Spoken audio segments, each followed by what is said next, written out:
সুন্দর একটি scenery drawing করে দেখাবো শুধুমাত্র একটি সোজা দাগ থেকে। ভিডিওটি মনোযোগ সহকারে সম্পূর্ণ দেখতে থাকুন, তাহলে শিখতে পারবেন এবং আপনার সোনামণিদেরকে শেখাতে পারবেন। সোজা একটি দাগ থেকে এইভাবে অ্যাঙ্গেল করে দুপাশে দুটো দাগ দিলাম। এরপর এই দাগ থেকে আমরা দুপাশে দুটো ঘরের চালা ড্রয়িং করব। দেখুন কত সহজভাবে অঙ্কন করছি।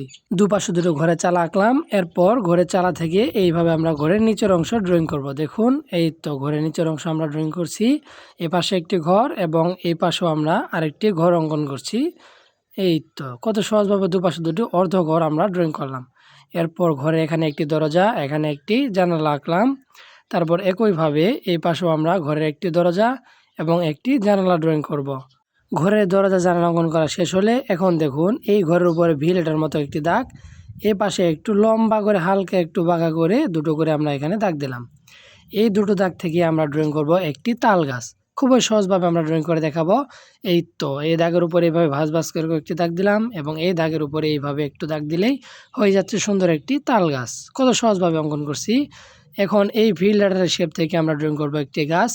এই তো এইভাবে একটু ঘুরিয়ে ঘুরিয়ে দাগ দিলে হয়ে যাচ্ছে সুন্দর একটি গাছ। এর মাঝে আমরা এইভাবে ছোটো ছোটো করে কয়েকটি দাগ দেব, তাহলে গাছটি দেখতে সুন্দর লাগবে। সুন্দর একটি গাছ ড্রয়িং করলাম দুপাশে দুটো। এরপর দেখুন এইখান থেকে এইভাবে একটু সোজা এনে একটু ভাঁজ করে আবার সোজা দাগ, আবারও এইভাবে সোজা এনে একটু ভাঁজ করে এই তো সোজা করে দাগ দিলাম। এখানে ড্রয়িং করলাম একটি রাস্তা এবং রাস্তার ধারে আমরা কিছুটা এইভাবে ঘের বা জংলা দিয়ে দিচ্ছি। সোজা দাগ দিলাম একটু, তারপর এখানে এইভাবে ছোট ছোট করে সোজা করে আরও কয়েকটি দাগ দিলাম। এটি হবে রাস্তার সাইডে থাকা ঘের। আমরা এটিকে কৌশলে ড্রয়িং করছি, যার জন্য আমাদের রাবারের প্রয়োজন হচ্ছে না।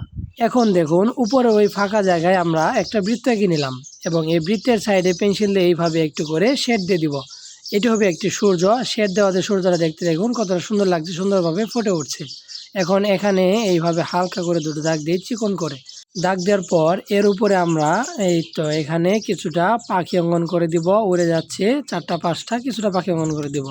তারপর এই চিকন যে দুটো দাগ দিয়ে নিয়েছিলাম সেই দাগের উপরে পেন্সিল দিয়ে এইভাবে উপর দিকে ছোট ছোট করে স্কেচ করব। এইভাবে এই তো এইভাবে ছোট ছোট করে দাগ দিতে হবে। তাহলে এখানে কি তৈরি হবে? এখানে তৈরি হবে একটি ক্ষেত বা ঘাসওয়ালা একটি জমিন। এই তো এইভাবে ছোট ছোট করে পেন্সিল দিয়ে এইভাবে একটু করে ছোট ছোট করে দাগ দিব।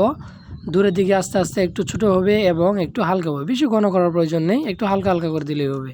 তারপর দেখুন এখন আমরা কি করব, এখন পেন্সিল দিয়ে এইভাবে পুরো দৃশ্যটাকে একটু করে শেড দিয়ে দিব। তাহলে কিন্তু দৃশ্যটা সুন্দরভাবে ফুটে উঠবে, দেখতে অনেক সুন্দর লাগবে। তো আপনাদের কাছে কেমন লাগলো এই ড্রয়িংটি অবশ্যই কিন্তু কমেন্ট করে জানিয়ে যাবেন। ভালো লাগলে একটি লাইক করবেন এবং নতুন হয়ে থাকলে চ্যানেলটিকে অবশ্যই কিন্তু সাবস্ক্রাইব করে রাখবেন পরবর্তীতে নতুন ভিডিও পাওয়ার জন্য।